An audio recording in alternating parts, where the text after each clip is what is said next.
Hey, welcome to Guitar Knobs, the guitars, gear, noise, and nonsense podcast, hosted today by these knobs. Jay Donovan. Aaron Cook. Jeff Fisher. Todd Novak. And special guest knob today, Tim Seisser. calling from Chicago, Illinois. yes. Yeah. Land of Lincoln. Yes. Illinois. Oh, yeah, Illinois, yeah. We are super excited to have Tim on the line with us today. He is the maker and purveyor of a very fine instrument, and many of them from low down bass. And we're going to get into what he's all about pretty soon. First and foremost, like we always do it, dude's stoked to be here. Dude. It's always good. Yeah, we're at the end of our week this week. We've been really busy with all kinds of things, and just whap my face with a dang old microphone. You deserve it. So Tim, let's check with you first. Usually we get into our business first, but that's not very polite. No. Why don't you tell us what's going on in your music world this week? Of course, I would be happy to. I am coming off of a 7-set evening yesterday. Whoa. I played a jazz trio gig at the W Hotel downtown Chicago from 4 to 8 p.m. and then immediately packed up and went to a gig at a kind of like speakeasy cocktail vibe called The Basement and played there from 9 to 1:30 in the morning. Wow. So, yeah, I was pretty wrecked by the end of that, needless to say. In my younger days, I would do that and not even bat an eye and probably hang out drinking Maker's Mark till 5 in the morning. But these days, I felt like I had been run over by a bus by the end of it. So I could imagine. I had a blast playing. It was a lot of really enjoyable music, but having an instrument on for that period of time and being forced to do something thoughtful and creative is absolutely exhausting. So Yeah. But yeah, I've been things have been relatively. I do gig for a living. That's still kind of like my main deal right now. Mm-hmm. And this month has been a little slow, but that's mostly been by choice because I'm trying to live life like a normal person and go on vacation and go to bachelor parties and all that kind of stuff. So. Right on. Yes. That's awesome, man. Your fingers must be dying right now. Yeah, I was. I'm feeling good today, but last night I was definitely, there was a couple moments when I couldn't believe what my fingers were actually doing. I kind of hit a weird sort of, like plateau where my chops were just so going at that point in time that I was playing some really cool stuff. I was even kind of surprising myself. Nice. But, you do something for 6 hours straight and that has a tendency to happen. So Yeah, It's like the Marty McFly hand starting to disappear sort of thing. Yeah, I can see that. This is Okay, true. Yeah, this is true. Yeah, but it's that. I think it's that special time when you're doing something that I would say most of the time it's creative. Can be other things, I guess. Maybe like I guess it's the equated to maybe runner's high or something where you forget you forget your body mechanics altogether. It's a bit of an existential experience where your motor skills are moving and your mind is a bit detached, but in a good, like totally in sync kind of Zen way. Mm-hmm. Hopefully. Yeah. Yes, sir. Yeah, I've had the opposite where my hand detaches and I'm like, oh crap. I had the opposite at about like 1:15 in the morning last night. I was just like, I'm done. I am done playing bass. Let's go home. Yeah, this is it. So, and then of course the singer decides to leave us walking off stage and leave us with play some James Brown. So it's like, okay, ask the hardest thing of me at the end of the night. Right. Thank you. Now, was this, I know you're in a band, or at least you have a band posted on your website, Snow Country? Yeah, so the band is called District 97. Okay. And that's sort of being a freelance musician, you have to kind of pick and choose your passion projects, and that's most certainly a passion project for me. It's also a really excellent band and also very professional and very well respected in like the prog rock community. Okay. So that makes a big difference. But yeah, I mean, that was Last night was more so just kind of like pick up, bunch of pro guys just getting together and kind of doing a job. That's cool. But that band is, it's definitely, that band is really fun to be a part of right now because I feel like I'm reconnecting with that early mentality of like, I'm going to be in a band and we're going to have a band and we're going to hit the road and we're going to travel and we're just going to play these songs and we're going to rehearse all the time. And so that's kind of more where that falls in the grand scheme of what I'm doing musically. So is Snow Country the venue? Where did I mess up on that? So the Snow Country is the tune. That was the. Okay. They just recorded a new album. I say they because I just joined the band in like January, right before we went on tour to Europe. Their original lineup, the bass player and piano player who had been in the band for many, many years, the drummer in them had been in a band since like middle school. They went way back. They grew up and got into some adult stuff and had kids and got married and all that. You mean so like they just Triple X or what does that mean exactly? I don't know these guys that well. So. But yeah, they bounced, and then they had this European tour booked, and through the scene in Chicago, the drummer knew that I could execute the music because it's extremely challenging musically to do, and especially learning that much material in 3 months or whatever.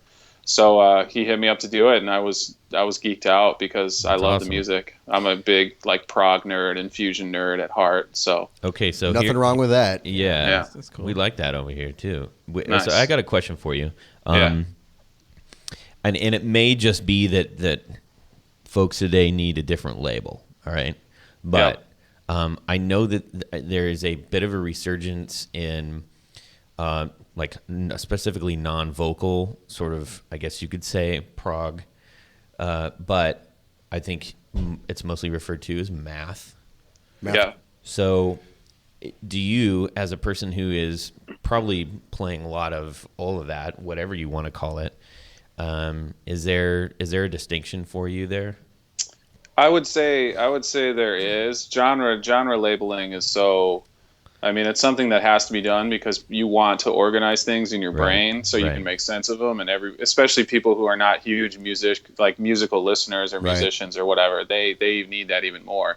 I think it just, for me at this point in time, it just comes down to like, is it a quality song? Is there a groove? Is there a good melody? Are the songs well written? Is there structure? Even if it's really complicated, there's a lot of bands, I would say, more in the math scene that are playing complicated music for the sake of playing complicated music. Right. And for me at this point in time, well, yeah, there's a groove, but maybe it's more of like flexing your muscles as opposed to just like, I don't know. I feel like a lot of those bands, they have tons of chops and the songs are complicated and rhythmically it's really dense. Yeah. But like I enjoy melody. I enjoy like harmony and song form and that kind of stuff and contrast and dynamics. And, that to me is really where my interest level peaks in listening to music or in being part of a musical project.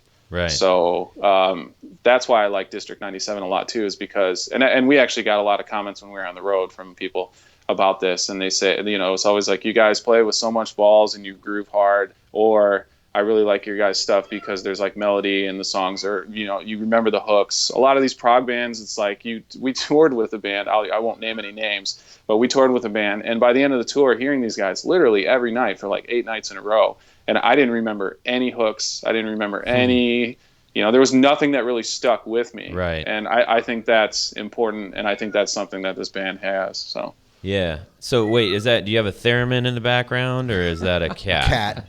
Oh, that's a cat. That's awesome. Welcome. She gets very attention hungry. So is she on auto tune or? She just sings. Yeah. She's consistent. Her pitch is right. Yeah. I was going to say. Cool. Well, thanks for sharing, man. Yeah, of course. How about Aaron? What do you got? It's lay it on us. It's guitar knobs related, very loosely, because I'm kind of piggybacking on a pet project you're working on right now. Oh, you are? Yeah. You gonna tell me about it? I am getting to know WordPress. Oh, yeah. We're building a new site, everybody. What up? Yay! So yeah, here's the thing. I'm gonna spill a little bit of the details for everyone, right? So we're doing a WordPress site. Yeah. And you had purchased a theme. No. Or you have acquired a free theme. Yes, but I'm working on a purchased one.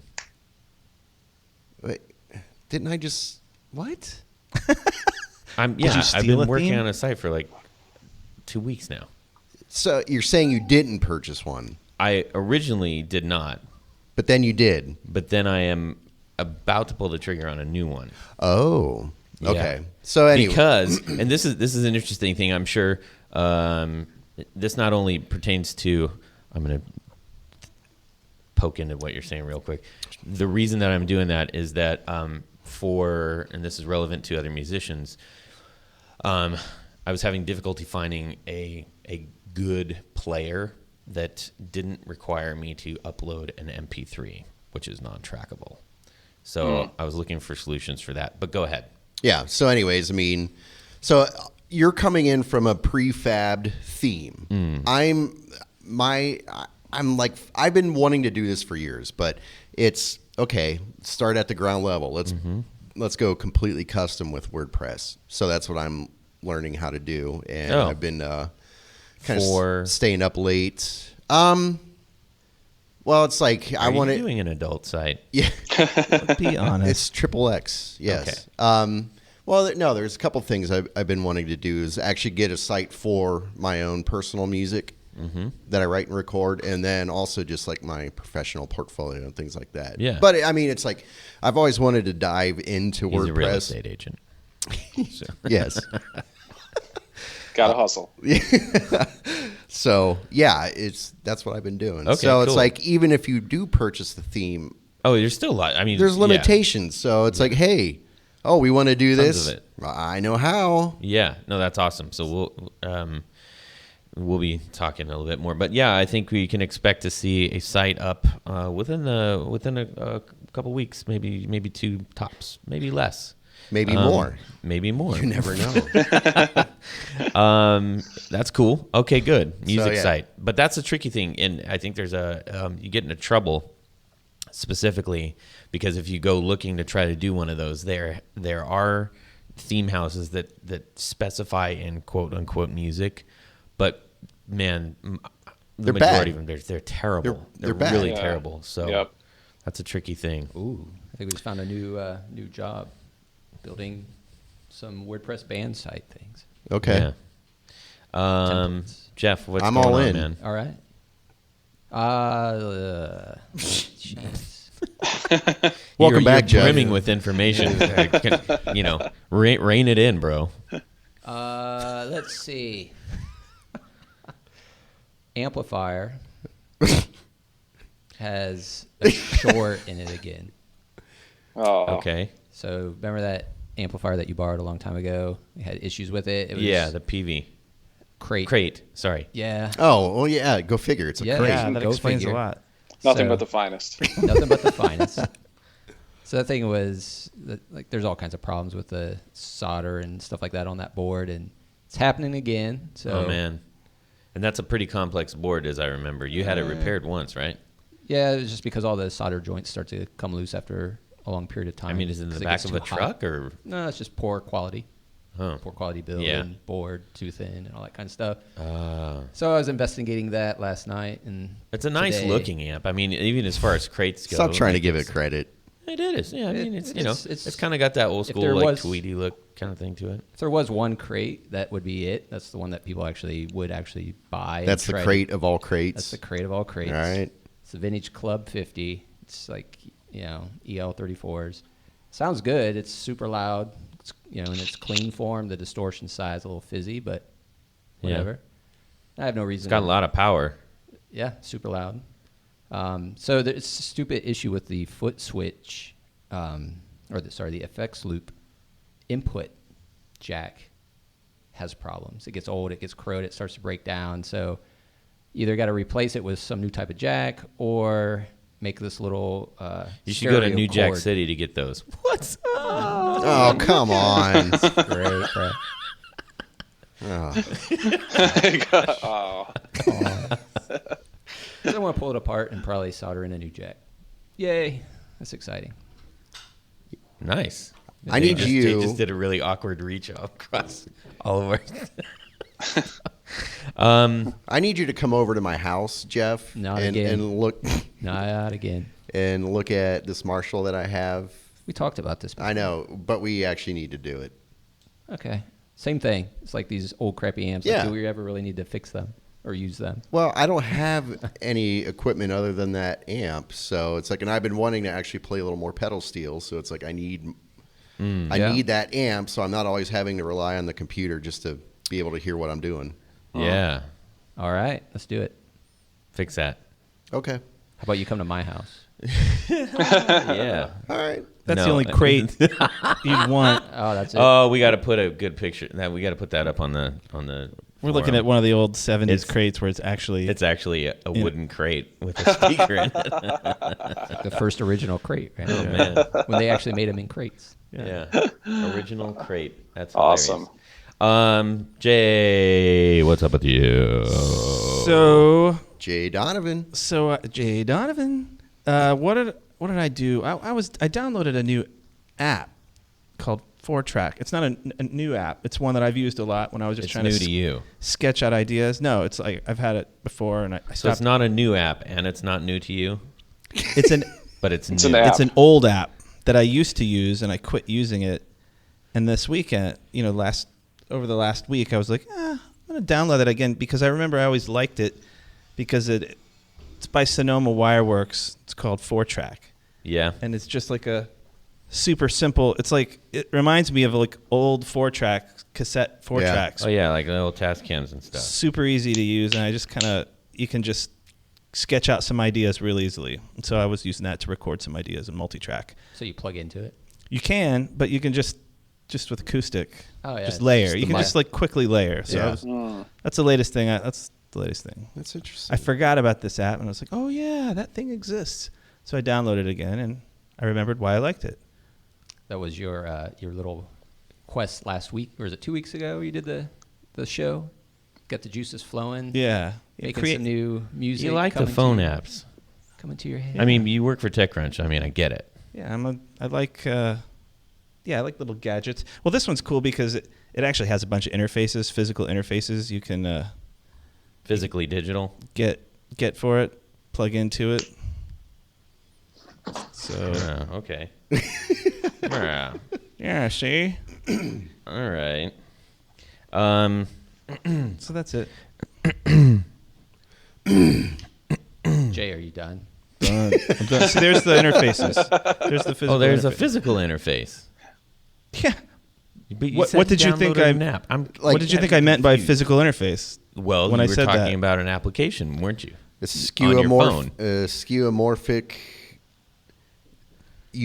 graphical user interface Yeah, by- in the app. no, but you're no, let me- talking a physical. Let me clarify. By physical interface, I meant a physical interface. Right. So, So- we all failed to make that leap when you were talking about a digital phone app. Right. The digital phone app that uses a physical interface. You somehow that wasn't clear. Sorry about that, guys. I'll try to use Tim, you some you other picked kind of up on words all that, right? in the future. I caught the gist of it. My question is, how much does the physical interface cost? How much does it cost? Let's look. That's a big one. Did you get that with one of your I think that was a rhetorical question, Tim. He wasn't really asking you. Yeah. Can I download the app and have the interface delivered to my house? I think you can. That's the You only can way it's get gonna it in our happen. store. Really, I mean, For $0. yeah. $149. $149. Wow. Ooh, That's the Just buy- Studio why don't Jack you just buy Mini. A real one. a You real could. You thing? probably could. Well, I know you can. There's so a I'm lot not of trying to them out there. I'm not trying to poke holes in people's logic here. It's Yeah, just- no, do it. He needs it. Yeah, The thing is you don't need these to use that app. You can just use it as a. Just Phone. use on the, your right. phone and I app. plug in. I've got a mic, iRig mic.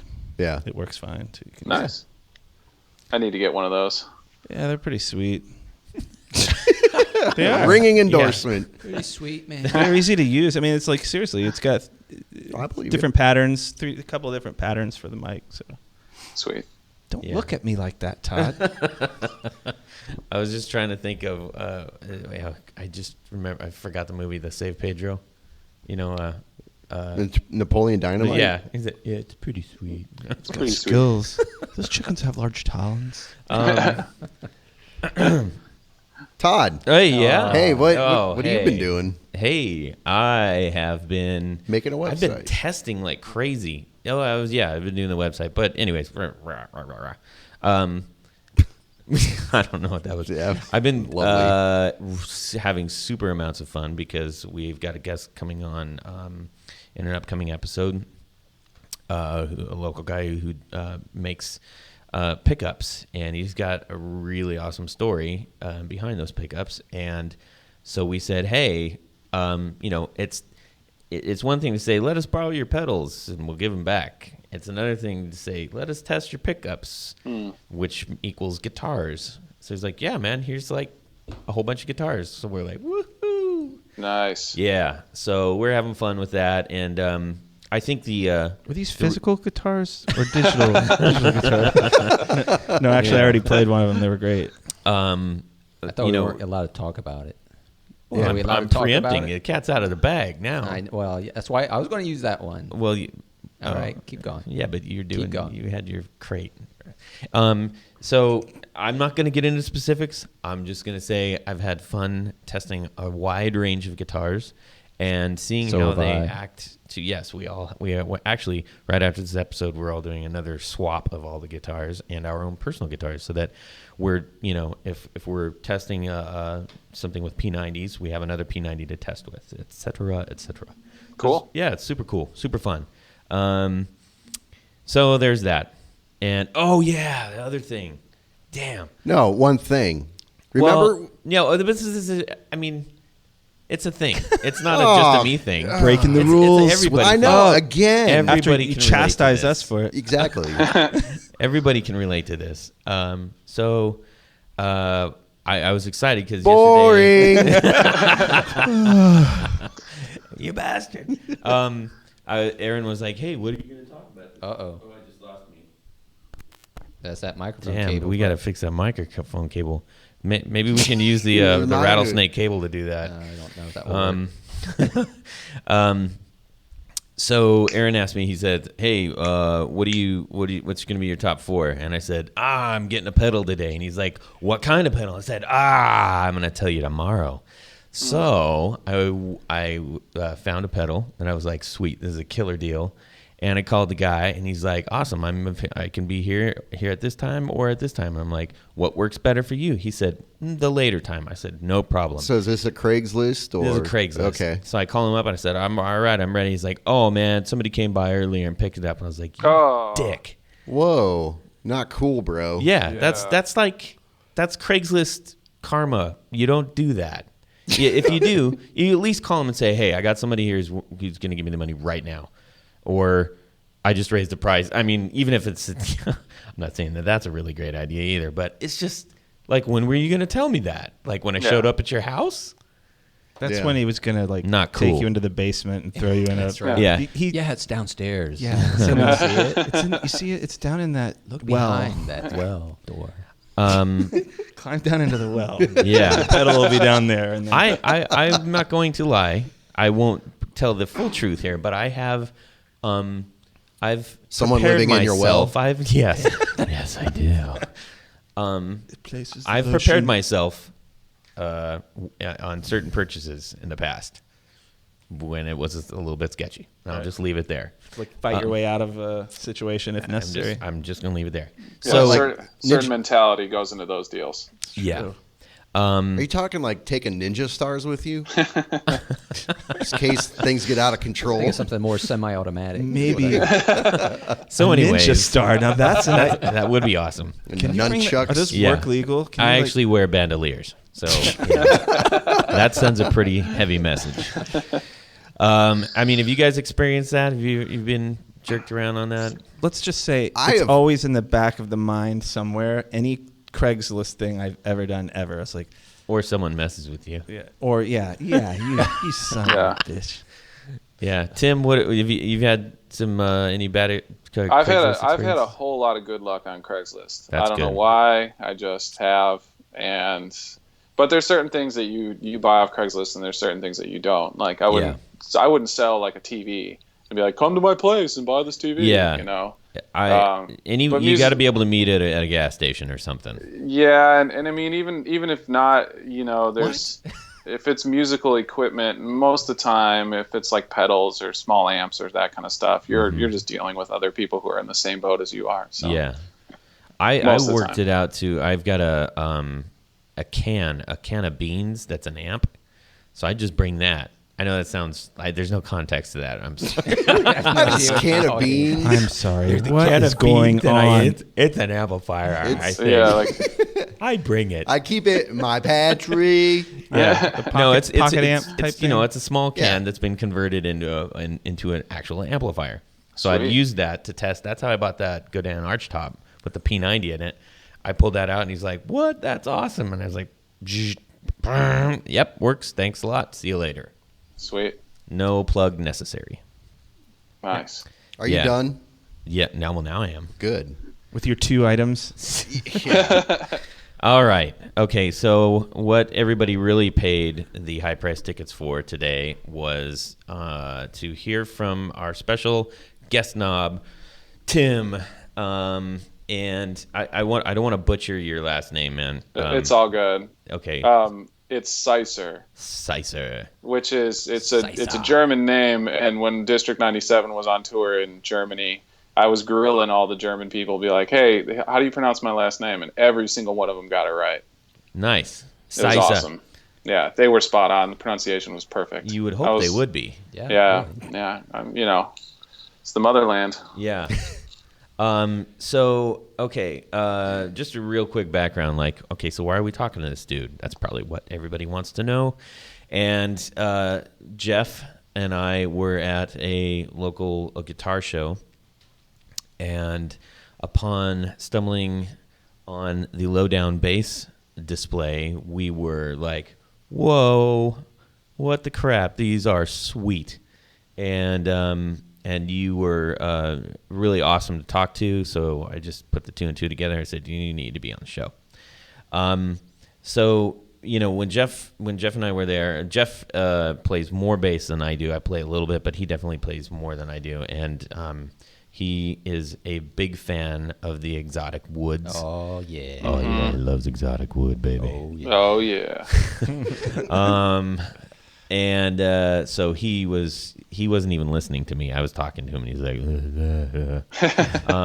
but man, they were really exceptional instruments. I mean, Thank you. all over the place. You had a wide array of designs, and you didn't even have to pick them up, and you're like, okay, that's some seriously quality work right there. It is apparent just looking at them, even in pictures. So we contacted you, and here you are. And so we're just going to have you talk a little bit about what you do, why you do it, etc. And then we got a bunch of questions for you. Cool? All right. Yeah. So take it away. Yeah, I mean, as I had referenced before, I play and have played for a living since I was probably about 20 years old. I started playing bass in like junior high because my buddies wanted to start a band, and of course nobody played bass, so I figured I'd give it a shot. I took to it. It just felt natural. It felt like the right instrument. I had failed attempts at saxophone and drums prior to the bass, and so when I picked up the bass, I used to never practice, and I'd still be doing okay in the lessons. So I started thinking something's going on here. I should take advantage of it. So I played through high school. I graduated. By that time, I was already gigging a little bit with some people. And for all the older guys, I was asking about going to college for music versus just going out and playing. It was sort of 50-50. So I opted for the cheaper route and the no student debt, and just decided to move to the city and kind of start playing. I grew up in the suburbs of Chicago. I'd always kind of, since I started playing bass, I'd always kind of been into gear and like pedals. I really, from a early age, enjoyed like Cliff Burton and like Les Claypool, kind of more like solo bassy guys. So I was always really into the instrument and the gear in that sense. I always did, started doing my own string changes, and then started reading on how to do a setup and adjusting your action at your bridge and your truss rod and all that kind of stuff and intonation. And probably around 2007 or 2008, when I started gigging a lot more, I was kind of looking for something to do during the day, and I started doing some very kind of like basic repair stuff, like pulling frets out of a neck and trying to like turn it into a fretless, just kind of minor stuff. I went to get an apprenticeship and it didn't work out, and I kind of shelved it for a while and just focused on playing. So probably about 4 years ago, I kind of, through my problem of what's known as gas or gear acquisition syndrome, Very I familiar. was buying and selling a lot of instruments and gear and stuff on mostly on talkbase.com, which is like an amazing site for that kind of stuff. And I started just getting into gear more and kind of getting into like buying parts and kind of trying to put together parts bases. So I had bought this Warmoth jazz bass. It was an amazing instrument. It was like a Koa top and back, really nice figure, and like a really nice lightweight swamp ash body. But the guy that had it before, he was kind of like trying to do the DIY type thing and just did not do a good job. But he was selling it for really cheap, and I could tell the wood alone was worth it. So I bought it, and I started asking around town about, who should I go to, maybe help me out with this. And I kind of stumbled upon this guy in Chicago. His name's Carl Pedigo, and he goes by the bass doctor around here. So I went over to Carl's place, and I had him do some work on a couple other instruments, and then I brought him this Koa jazz bass, and I told him, hey man, I want to try to like resurrect this thing from the dead. Essentially, I wanted to put a Music Man pickup in the bridge position, and there was a J route, and I wanted to strip it. It was just a slab. It wasn't contoured, so I wanted to like do the belly cut and the forearm contour, that kind of basic stuff, and then sand it and finish it.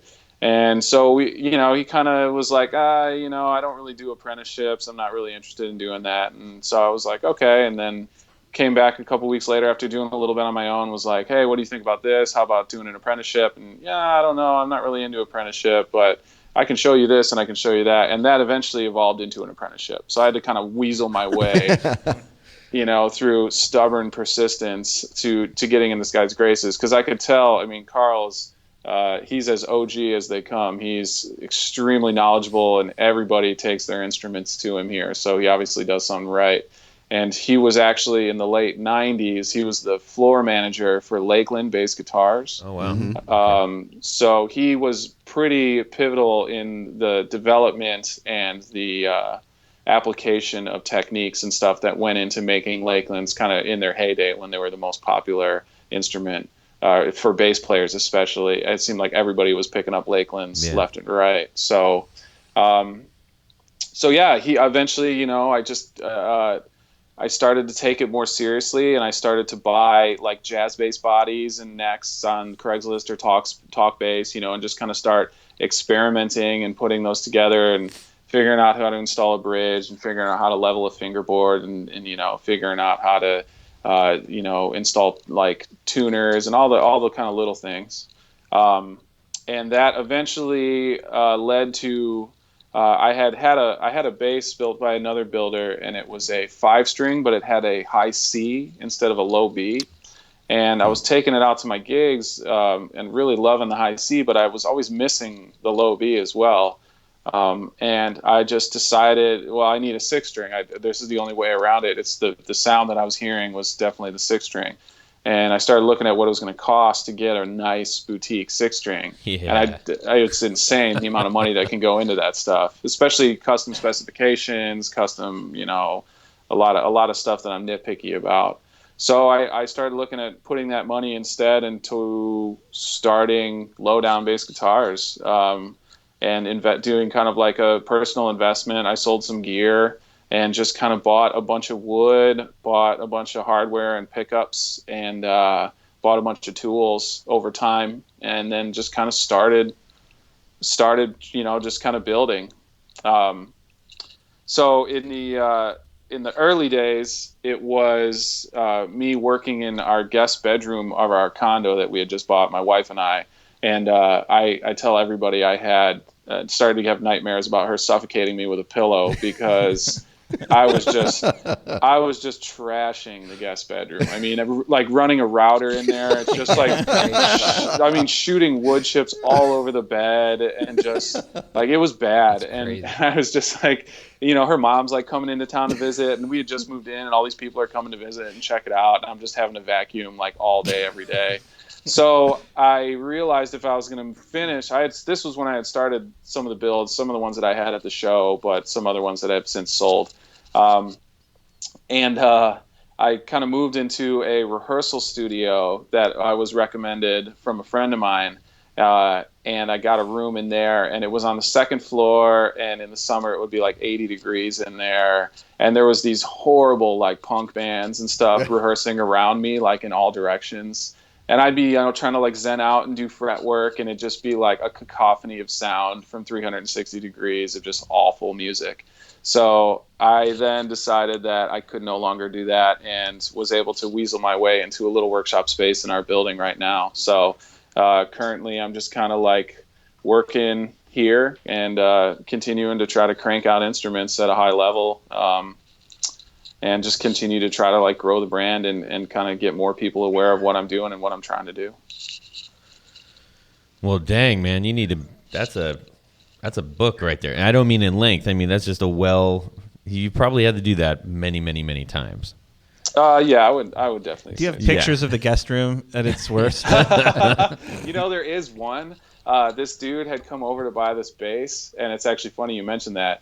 And I took a picture of him like holding the bass when he took it on delivery, and it was in the guest room, and there's just crap everywhere. There's like templates in the background and like basses that are under construction and like parts and tools everywhere, and then a bed, and then there's like a bunch of stuff on the bed, and it's pretty hilarious. So are you like building every aspect of this, like the necks, bodies, or are you like taking pieces and making them your own and customizing them a little bit? I had started off doing that. Like I bought an ash body. I don't even remember where it came from, but it was a hard ash body, so it was pretty heavy. And I decided I wanted to try a weird finish thing, so I burned all the grain with a creme brulee torch, and then took it to my buddy, and he did like a lacquer finish on it. So, or like the Koa jazz bass I was talking about, I modded that a little bit, right, so it would have the MM pickup instead of the J, and I installed a preamp, and, so that was early on, it was customization. But after sort of exhausting the options for made to order necks, I guess, right, I decided I was just going to have to do it myself. And really, Carl taught me a lot early on, but I sort of realized I needed to kind of break off and do my own thing and try out some of my own stuff. And a lot of that came from just, staying up every night after my wife had gone to sleep and staying up till 2 a.m, just, Google searching and talk-based searching how to do this and how to do that, and just doing an insane amount of research just to figure it out. Mm-hmm. And it's really... it's awesome because everything you could possibly ever want to know is now at your fingertips. However, so much of it is either completely misinformed and wrong, or it's someone offering you a technique to do a job that uses tools that I may never be able to afford. Yeah, that seems like the hardest part is like a body seems pretty simplistic compared to like a neck to me. Like making a neck seems like the hardest thing in the world to do because of all the different contours. Yeah. Having the right tool is going to make that happen or not happen. So how does a neck, like building a neck itself, how do you start going down that path? It started, I had found out that if you have something called a contour gauge, what you can do, it's just essentially, it's like a piece of plastic, and then there's just like, 500 little tiny pins in it. And so you push the pins down onto a neck, and what it does is the pins move up through the piece of plastic and then gives you a contour, essentially like a measured contour of what the neck is in that position. Got So it. through some research, I had found a tutorial that I think it was like a classical guitar guy or something like that, had put up online.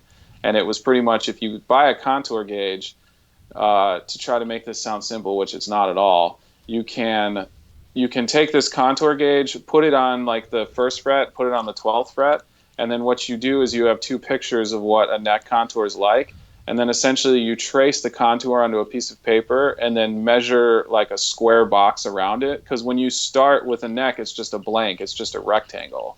So by like comparing where that contour is to the rectangle, you get a series of measurements, and then you can use those series of measurements to have a guideline as far as how to start shaping it. And you're just hand shaping it with like a just with I use a rasp. It's I got it from StuMac, but I think it's a Japanese. I think they call it a dragon rasp. Some guys use cabinet maker rasps. Some guys start the roundover with a router bit, like a 3/4 inch roundover router bit. But I don't. I just want to keep these things as handmade as possible. That's awesome. And I think that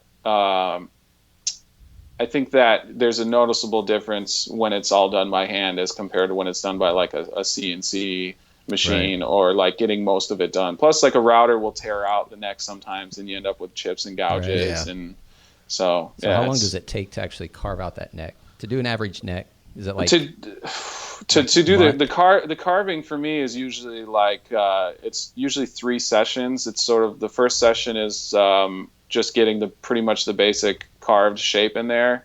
The second session would be sort of touching it up and then sanding it. And then the third session usually has been after the fact, after everything gets kind of strung up. I then do like a final analysis on it, and then based on how it is, I touch it up or I just leave it. So we're all kind of stymied. We're looking at your bases, as you're talking, and it's just like it's head scratching. Like, it's so much work. Yeah. Like, I mean, Seems like we can only imagine how much work actually has to go into it, especially when you start to consider, aside from like the shape of the body and the shape of a neck, I think one of the things that impressed me, and Jeff, I would bet you'd echo and jump in, obviously, but the small detail that you had in your instruments were really that's where you got me. I was like, whoa, this is really something different. This is not like, oh wow, you used some crazy wood and you stained it, or it's a goofy shape, or whatever. It's like the little tiny things, and I think one of the most noticeable was the guitar that I gravitated to was, I don't know if how you name these, but you have Larry. This one's Larry. It's called Larry. It answers to Steve. It's Steve. This one's Steve. It was a fretless neck, but you had, I think, the 12th through however many frets you had on 24th. Fretless. 12th through 24 marked in a single line. Between the D and the G. Between the D and the G, yeah. Yep. And I looked at that and I was like, this is awesome. It's so cool. It's so special and unique, and that took thought. Someone didn't.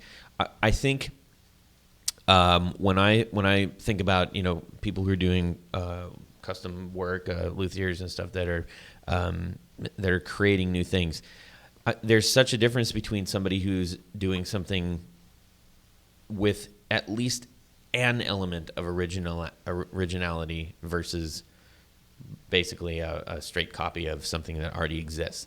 Mm-hmm. And I wonder, when I see those, I'm sure that they have added elements of quality or added elements of customization, but I always wonder, I'm like, did we need another one of those? What makes it so much better? Right. Why is it so much better? I mean, unless that's the steps that you're taking to learn how to do your own thing, but right. I think that's something that I definitely appreciated. You could totally see your personal voice in these. And this neck was like the thinnest neck I've ever seen on a bass ever. I don't even know if you know the dimensions off the top of your head, but yeah, I mean, that one, I just did a little get together in Chicago, and that bass got a lot of attention, especially the neck. And I would say that's the neck carve so far that I'm happiest with for whatever reason, whether it was the wood I used or just I was having a good day. That neck so far has been what I've been happiest with as far as like a 4-string neck goes.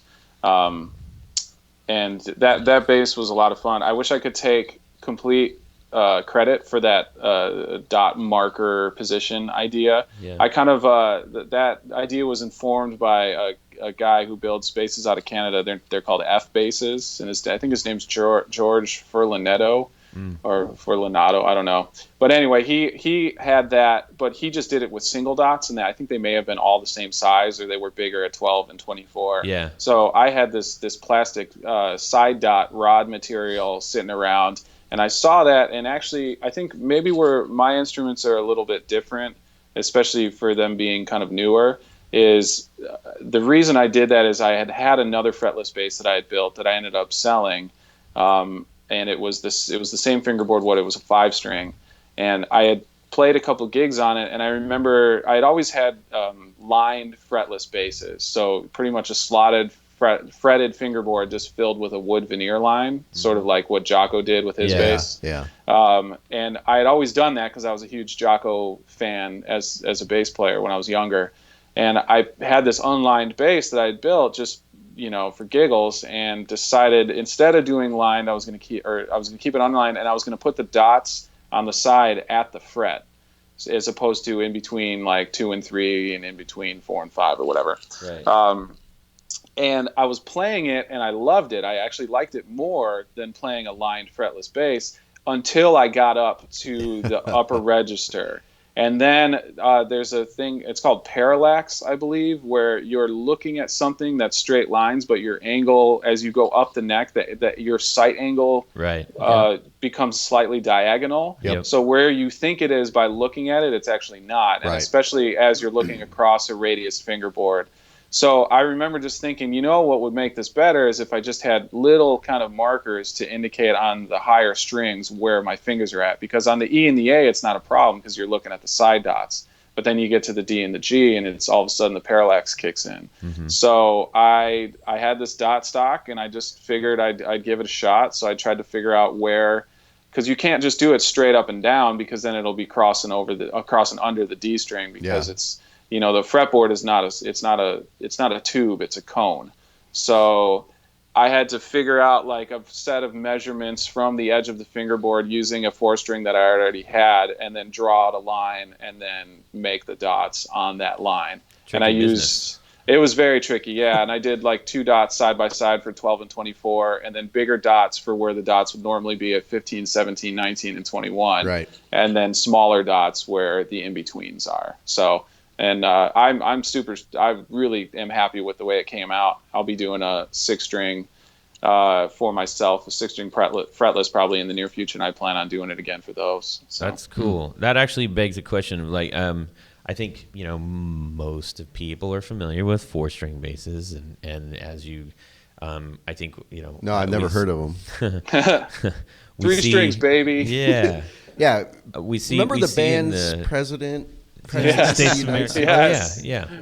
Yes, I do remember that, dude. That's the only bass I ever saw in my entire life. That was the only band I listened to. So the question is, we see it in the guitar world too. It's like, 7, 8 strings, and obviously there are some basses when you look at it and you're like, okay, that is ridiculous. What's wrong with you? When it's like a 2-foot wide fret, how do you play that like, thing? Wait a minute. Yeah. Do you get a lot of requests for 5+, or I should say over 5, so 6+? I really haven't. A lot of people that have played the 6-string that I made really like it. Most people that I feel like are 5-string players seem to want to gravitate towards that 6-string, and I think that's good, because in making that bass, I wasn't really a 6-string person, and so my main prerogative with making that bass was to try to make a bass that didn't feel like a gigantic 6-string. Yeah. So, and I think I was pretty successful in that, in And I think a lot of people that play it, who are mainly 5-string players or even 6-string players, I've heard a lot of people say, I don't really like 6 strings, but I like this bass. So I don't really have, to be honest, I don't really have any interest in building like 7 and 8-string and 9-string basses. I mean, I'm in the business to sell instruments, but my kind of angle right now is not necessarily the fully customizable option instrument, but more so the informed from experience of being a gigging musician and bass Right. player, and sort of saying, I think this is the best tool for the job. Maybe you don't agree with me, and I'm willing to tweak specifications for your physical differences. Like, I'm 6'5" and I have, relatively big hands. Some guys are 5'3" and have small hands, but are still bass players. His name is Jay Donovan. Jay Don. Some guys. He has baby hands. Marco. Yeah, it's Hey, now there's Jay's small joke. Yeah. Freaking hilarious. No, I'm 5'5", but I don't have an the afro. giant hands. Yeah, I mean, everybody's different, and some people like to beat the crap out of their bass, and some people like to play with the lightest touch and lowest action possible. So I think a lot of the challenge in doing instruments like this is being catering to your customer and offering a certain amount of flexibility with specifications, but also encouraging certain choices because that it's the best choice. Mm-hmm. And I've been a customer before with custom builds, and so I kind of understand the process from that angle, and I try to inform people, with my experiences. I to be honest, I did a collaboration with a guy named Cliff Boardwell who builds basses, and I pretty much designed this body shape using some of his pre-existing body shapes and my own ideas, and it was great, and the instrument was amazing. But the way that I designed the lower horn didn't allow me to comfortably get up to the top of the neck the way I wanted to. So that was something where I probably should have just trusted his experience as a luthier with his design and said, this is fine, I'll just do that, instead of trying to be so nitpicky and controlling with design and stuff. So, well, that begs a good question, which is that I mean, especially as a guitar player, mainly, when I see some, when you start to look into the bass world, it's a little bit of like, what are these guys thinking? What is this? What the crap is kind of design and Watch it, Novak. craziness is this? yeah, there's I mean, there's some, for whatever reason, when you and it could be genre induced as well, but there are some crazy design, and then you start to get into super exotics and stuff like that. So my question is, because you're in the middle of that world, obviously shape and aesthetic are important, but they're exaggerated, I would say. How have you arrived at some of your choices, and are those choices now staples for you? Yeah, I mean, the body shape I use is pretty much the body shape that I use at this point in time, mostly because of ergonomics and just design optimization, I guess. Having the horn placed pretty much at the top horn placed pretty much at the 12th fret eliminates neck dive. It helps with balance once you strap the instrument on, so you can kind of comfortably play the instrument through the span of the fretboard.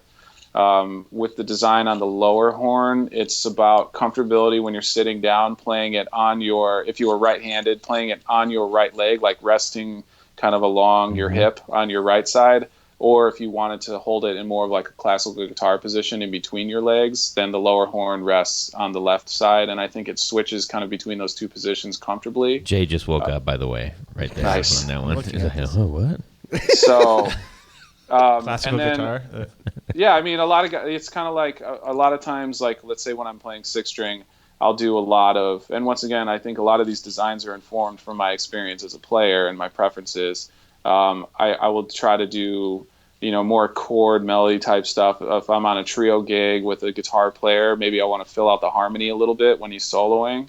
And it's not just me. There's a whole slew of bass players before me who have done these techniques and held the instrument in that way, because it allows you to get to the upper part of the fretboard a little bit easier, and it shifts your position to kind of being more based around like the 7th to 14th frets as opposed to based around like the 1st to the 9th frets.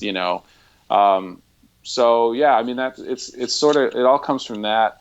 The contouring is something that I take I put a lot of importance on. I like contouring. To me, from an artistic sense, as a luthier, is one of my favorite things to do, because that's when it really starts to kind of mimic, like a human body is not squared off. There's all these curves and contours. And I think to get an instrument to feel a certain way, you need to kind of like design an instrument with those curves and contours in the right place, so that when you pick it up, it just feels natural. It feels comfortable, For instance, like when I used to have an acoustic bass guitar, and I would hold my arm a certain way when I play it, to where the hard edge on the top of the acoustic would dig into my arm. Because I kind of like would drape my arm a little bit over as it went down to playing position. I hate that. So it drives me nuts. You get done playing after an hour and you look down, there's this crease in your arm, and so I wanted to have a forearm contour on this instrument that kind of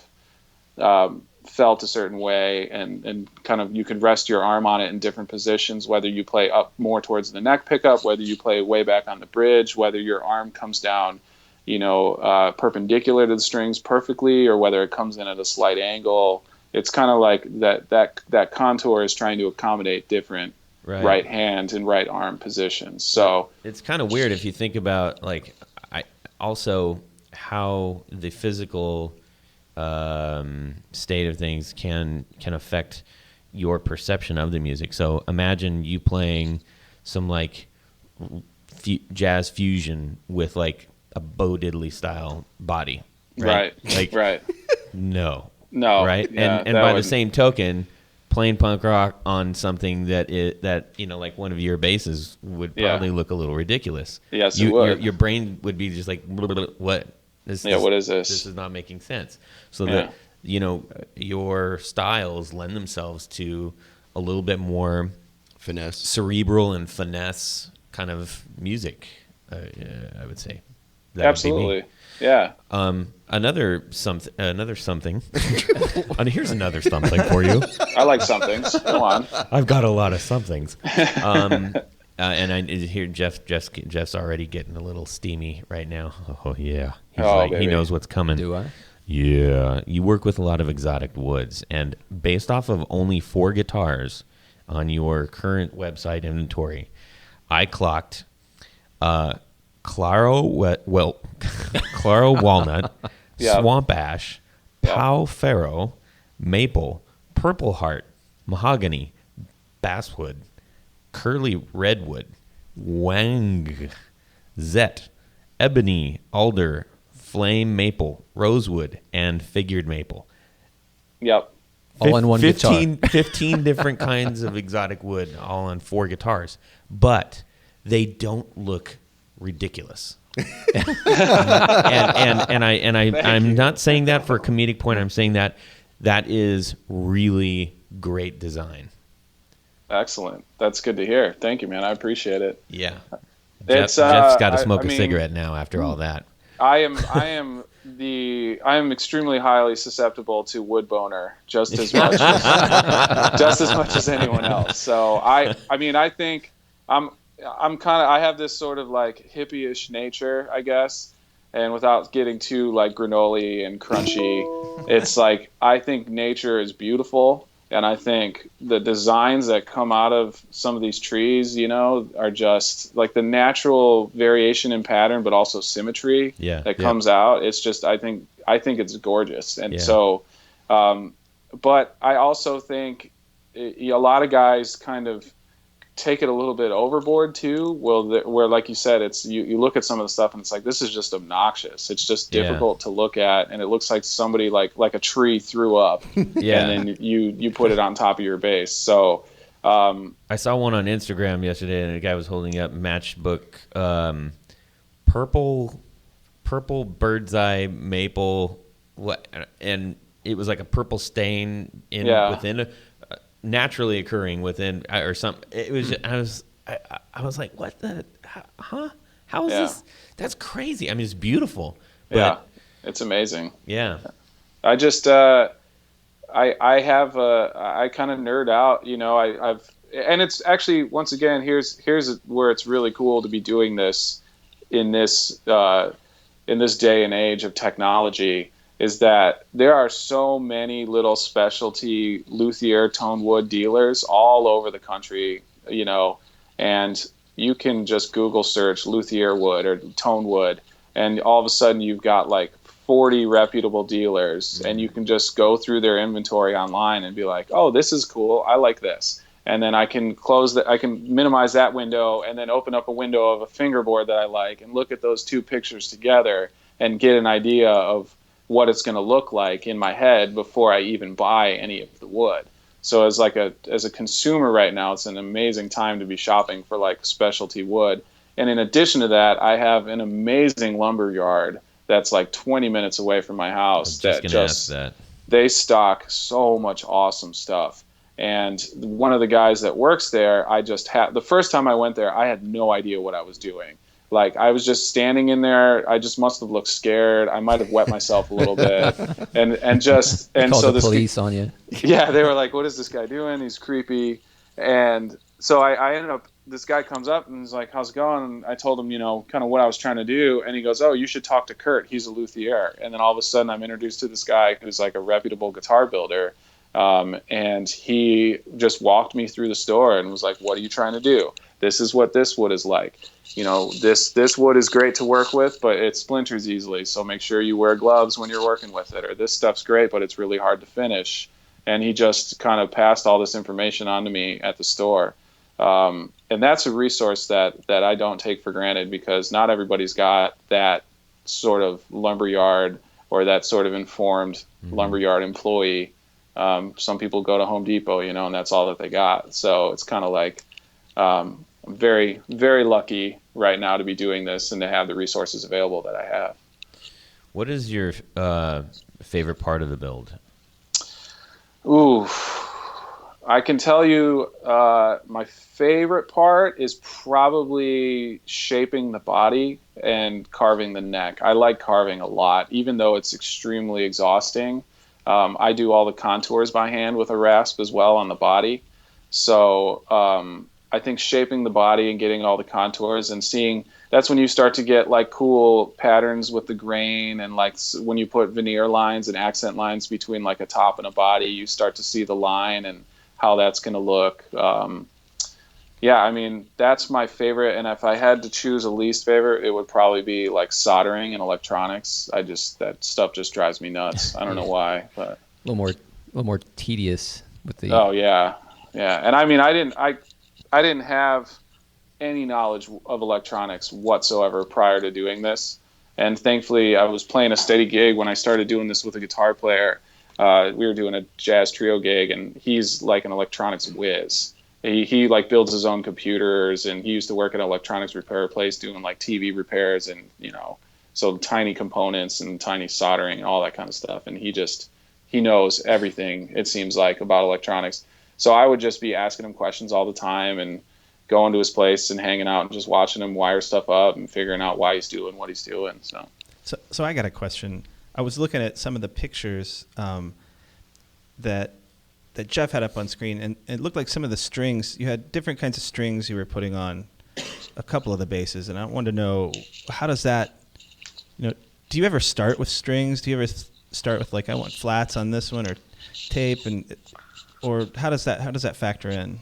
I mostly use rounds, especially on fretted instruments. I mostly use rounds, but there's I put together like a little parts P bass. I believe I had it at the show. It was just kind of like a traditional P bass build.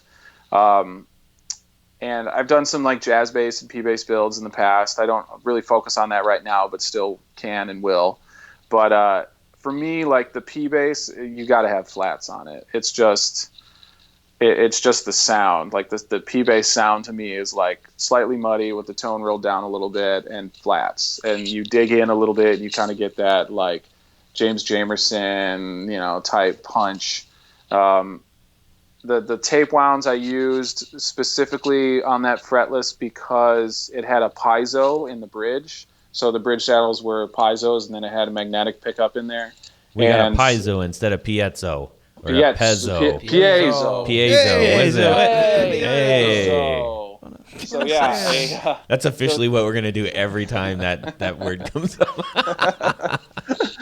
Yeah, I was trying to go for more like an upright bass sound with that, with the piezo, and to me the tape wounds kind of really helped approximate that sound a little bit more. Plus, I had tape wounds on the 4-string that I had at the show, the fretless one with the dots, and that was mostly because the wenge fingerboard, or wenge, however you pronounce it, it's kind of soft for a fingerboard wood, and so the tape wounds don't eat into the fingerboard as much as if I had rounds on there or even flats. The real question is, have you ever put piano strings on a bass? No, but that's sort of like one of the highest compliments I think you can get as a builder, as a bass builder, is piano-like clarity. So, I think they do that in Brooklyn. Yeah, put piano strings on bass, and that's because Paul McCartney. Yeah, I wouldn't be surprised. It's a hipster move, I guess. Oh yes. Cool. You guys, I'm looking around. I'm just checking. Want to make sure that we're being conscious of your time as well. Yeah. I did have one other quick question. It's electronic based. Yes. When somebody comes in and says, "Hey, I want a new guitar, and I want you to build it based on these specifications that I have." So when somebody comes in and says, "Do they? I want a new bass," and how much does what they're playing out of go into that conversation of like, I know you're saying you want this, but you're playing out of this, and that's going to conflict with what you're asking. Like how much is that? You mean like amplifier? An amplifier, or whatever you use to amplify. Well, another word for amplify. What I mean is like I guess when I'm thinking amplifier, I'm thinking that is an amplifier sitting there, as opposed to you're going through a rack, or you're going through your computer, or a line in, or whatever. Right. I would say where that would come the most into play is specifically addressing, do you want an active or a passive instrument? Mm-hmm. One thing that I know from experience is passive basses sometimes play nicer with electronics, especially with like certain types of fuzz pedals, or like certain types of analog pedal circuitry, where the preamp, there's an extra buffer added, and that could sometimes not cooperate as much with your pedal board rig. Or let's say you run a super complicated rack system setup. Sometimes people that run a lot on that end maybe just want something feeding into that's just basic and passive. And on the same side, or on the other side of the coin, someone who maybe just wants to run into an amp and run everything flat may want a preamp on their bass, so that if they need to make tonal adjustments on the fly, they don't have to walk back to their amp. They can just make the adjustments on their instrument. So right. I would say, if someone were to ask, how does that come into play? I think those are probably the main factors that, as a builder, I would say, well, you might want to go passive because you run into a lot of pedals, or you might want to go active because you want to have tone control shaping ability on your instrument. Solid, man. Oh yeah. So what kind of do you use pedals in your playing, or I do straight into amp? Tell us a little bit about your rig in general, like what kind of amp you're using as well. So my go-to rig right now is a Mark Bass F1 head and a Mark Bass Traveler 112. I have two of the Traveler 112 speakers, so if I'm playing an outdoor gig with maybe not a lot of PA support, I'll bring out the extra speaker. But my gear purchasing is mostly informed by portability. and quality of sound versus how easy it is to carry 6 blocks when I have to park 6 blocks away and walk with my gear. So that's I've always just been on the hunt for the best sounding, lightest weight stuff. And that's actually kind of led me into working with this guy, Michael Arnapol, who's another bass player from Chicago. He mostly plays upright, but also plays electric. And he actually builds his own speaker cabinets. And so it's his company's Michael Arnapol Soundworks. And we just did a joint kind of venture where he brought out a bunch of his cabinets and a new preamp amplifier head that he has. And I brought my basses. So we kind of like worked together to kind of have, because it's good to have basses, but if you have nothing to plug them into, it kind of doesn't make sense. And by the same thing with him, it's nice to have all these speakers, but if you don't have some nice basses to showcase how good they sound, it kind of doesn't make any sense. So we're currently working on a deal where, like an old school barter exchange, where I'm going to make him a bass, he's going to make me some speakers, and then I'll probably mostly switch over to using his stuff because it sounds amazing and it's even lighter than the Mark bass stuff. And I do use pedals. I kind of have gone from having gigantic pedal boards to having 3 pedals on my pedal board. Right now, I think I have 6, and it's mostly just, fuzz, overdrive, octave, envelope filter, and then like a chorus / modulation effect. I do plan on, once I get a break from building a little bit, if that ever happens, I plan on kind of venturing back into the solo bass territory a little bit, and I'm starting to kind of spec out a solo bass pedal board with like that EHX freeze pedal, like a looper, like a ditto looper, and I want to get a carbon copy delay for the kind of mild analog delay reverb sound, just to kind of warm up the sound a little bit. So that's kind of where I'm at with those. That freeze pedal sounds awesome. Yeah, that's really intriguing. I have been keeping my eyeball on one of those myself. Yeah, I kind of bought it on it. Actually, I got it in a trade, and I had heard about it and wanted to check it out. I haven't messed with it too much, but I did take it out of the box and play around with it for a couple hours after I got it, and it's a lot of fun to play with, because especially on a more of like a solo thing. You can kind of play a chord and sustain it and then play over it. Yeah. So it's really, it allows for some really cool, like textural options as a solo player. That's cool, man. Well, before we get too so far much away from bass your stuff. rig, do you play your own basses? I exclusively play my own basses now. Right on. I sold every other bass that I had, mostly to start the business and pay Yeah. taxes. But right now, all I have at home now are low-down basses. So I have a 5-string and a 6-string that I'm playing mostly. And then, like I said, I'm probably going to try to crank out a 6-string fretless for myself in the near future. But I mean, I'm not really one of those guys that needs to have like 100 different basses. Yeah. I'm not really a collector. I just want to have a couple really solid instruments that'll satisfy my musical needs. I don't really see the need in having 20 different custom instruments. That is where you and I differ. Yeah, well, I need to congratulate and encourage every gear collector to check out low-down basses, because You need one for every song. that's a right? real thing right now. That's a market. So Yeah, and I mean, this is not a pit. Like, we are in no way affiliated with low down basses. yeah. But man, legitimately, those instruments, having picked up and held them, listened to them, played them, like the quality on those is sick. I was so and jealous the when you price is redunculous Don't be jealous. No, when you sent in a good way. when you sent, or I saw your pictures on Amazon. Yeah, Those are other pictures. But yeah, I'm they took upselling those your down. basses. They're only $3.99. Instagram, from that day you guys were at Yeah. that show. Yeah. Just seeing those things, I'm like, what is that? Because you guys took other pictures as well while you were there. Took a lot. But it's like, okay, I just want to look at those basses. And having to come into work that day, really, now I'm really sad. Yeah, me too. So I tried to get them to didn't- go with us. Yeah, I know. You need to make a busy. trip to Chicago. Well, anytime. I love Chicago. yeah. Actually, yeah. Well, and offline, we'll talk about that. Anyhow, all right. Well, hey, let's be respectful of Jay's time since he's always looking at his watch. Gotta go. His Apple Watch is blowing up. So let's get on to our top 4. And this is really kind of the base show today. Yeah. So let's start off with Jay. Oh, yeah, sorry. Top 4. Top 4. Top 4 topic is... Top 4 anything. Yeah.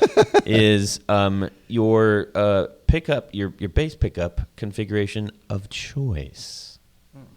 And away we go. So I've got 2. No, I'm just kidding. Oh, I'm just kidding. yeah. Can't Do do it. that. I want to hear them both. I might actually. No, I used to have that. I liked the PJ that I used to have on this Roadstar 2 bass. You were talking earlier how you can't stand anything from Ibanez. Well, a bass I really actually liked that I had was this old 80s Roadstar 2 bass. And it had the P and the J, and you'd roll between them. And I kind of, I don't know why I like that, because I could get 2 different. Yeah, it could be kind of like 2 basses. Yeah, and I was very versatile. And it was the only one I had. Like I had one bass, and I could kind of do a couple things. So I kind of like that. The alternative option was the last bass I had was that P bass, the American P bass with the S1 switch that would switch the wiring, but it sounded like crap when it tried to be like 2 basses, but really the P bass sounded awesome, but when you would press the little switch and go to it's like a split not coil or series, when something you go to parallel, I guess, then it's like it was trying to be a J, but sound like a J, but it just didn't. So those are kind of 2 sides of the same. So really attempt. you like one. Yeah, but I let's- tried 2 things, and one was better. Right, but your choice is one. Yeah, but Variety is spice of life. yeah, I just wanted to say 2 things just to make you mad because you did earlier. So I just threw that in. Mission accomplished. All right, Aaron, what do you have? There was this time back in like '97, the old string shop here in Columbus. I would go there a lot because I was going to Ohio State, and it's like right across from campus. And I fell in love with this Ernie Ball Music Man Stingray 5 HH. So basically, that's the 2 Ernie Ball humbuckers. And so the nice thing is, obviously, you could kind of switch back and forth and get. It was a 5-way switch, so I mean, you could get a lot of different tones It's like out 20 of it. pounds of magnet in that thing. I know that bass weighs a metric ton. Yeah. but I still love that bass, and I will get one. Angry looking. And this one that I had, or I really fell in love with, was sort of a really warm burst with a white pickguard and white pickups, and the thing was just gorgeous. Meow. Nice. The string shop was awesome, except you might get like robbed in the alley when, Oh you, yeah, when you were trying to park there. The You alley entered at behind. your own risk. Other than that, it was a great place. Jeff. Yes, I have 2. Yeah. Yeah. Actually, since I've been debating about getting a new bass at some point, since I feel like I need to upgrade, I've been trying to spec out what it is I would like. So, Hey, I know a guy. you know, a guy? I got a guy. I don't know if he does short scale basses. Not that I need one or want one. Well, you don't have baby hands. I do have baby hands. Hey, the fingers are fleet. Baby hands make you. What? Nimble. I don't have baby hands. He's popular with the ladies. Everybody's different.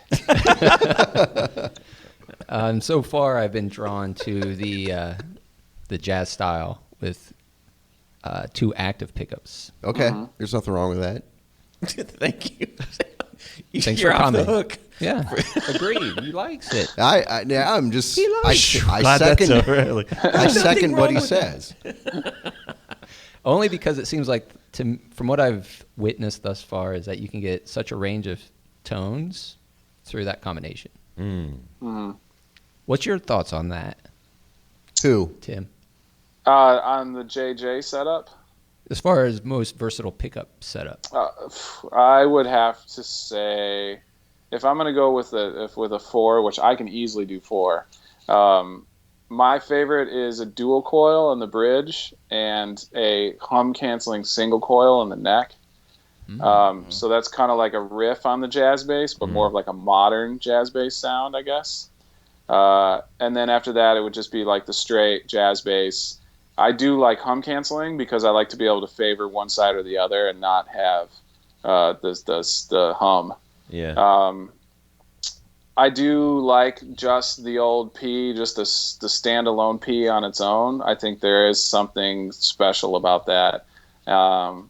And I guess if I had to choose a fourth, it would probably be the Music Man pickup, sort of notched towards the bridge a little bit, and then a regular jazz. That's sort of like another riff kind of on the jazz bass design.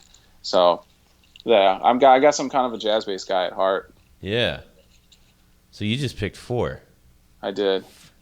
Yeah. Then he went back to 1. Then he went back to 1. So your favorite. Yeah. So yeah, I guess it's just pretty much jazz bass. Okay. Variations on a theme, really. There you go. So I have 1.5. Come on. Well, because the half is because I don't know if I like it, but I'm intrigued by it. So first, I really like a P bass. Just give me the P bass, like straight up. I'm more of a rock guy, so like I like that. Yep. And I'm intrigued by all the other ones, but there's just something, like you said, there's a something there. Oh yes. Je ne sais quoi. Yeah, exactly. It's He got it's it the right, mojo. right? Exactly. Now, yesterday I was on Craigslist and I spotted a pretty sweet Dan Electro. No. There was a Steinberger. You guys are killing me today. One more time. There was a Fender Squire. I'm trying to say this fast so you can't interrupt me. There's a Fender Squire vintage modified on Craigslist, and it was a silver body. It was an offset, like the Jaguar style. And I think silver guitars are just freaking cool, right? But what I was intrigued by was that it had that like that Ernie Ball style pickup, the big soap bar with the giant poles and everything in the bridge. And then the whole pick guard from there on up, there was nothing. But it had 4 knobs. And I'm like, wait, what is going on here? Now, my thought was, that would be sweet to drop a P pickup right in the middle. A P pickup.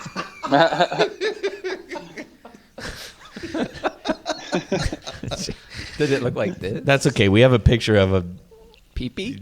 wiener behind us right now. We draw the dry erase board. But anyway, so I don't know that I've heard that configuration, but I was very intrigued. And for the price, I was like, I could pick this up for $150, throw $100 at least into pickups, and I would have a totally original thing here. Oh yeah. Does that sound like it is a good thing or a bad thing to you? Well, there's a lot of it's actually a pretty, I know, it's more of a bass nerd topic, but there's a pretty heated debate about the P pickup with the MM, like the Music Man type pickup, because everyone loves the Music Man and what they call the sweet spot, which is not quite where like a jazz bass bridge pickup is, and it's not quite where a P pickup is. It's sort of in between. Yeah. But in order to get the P pickup and the Music Man pickup in the sweet spot, I think it's the bottom part of the G and D string on the P pickup overlap with where the top part of the MM pickup is. So generally when you see people do 2 pickups in like that, in whether it's a P in a Music Man or a J in a Music Man, the Music Man pickup is like bumped back towards the bridge a little bit. Yeah, this was way back. Yeah, so some people like that sound because it's really punchy and kind of like staccato-y and growly. Yeah. But it kind of is not necessarily the true Music Man like sound because it has to be more towards the neck for it to be there.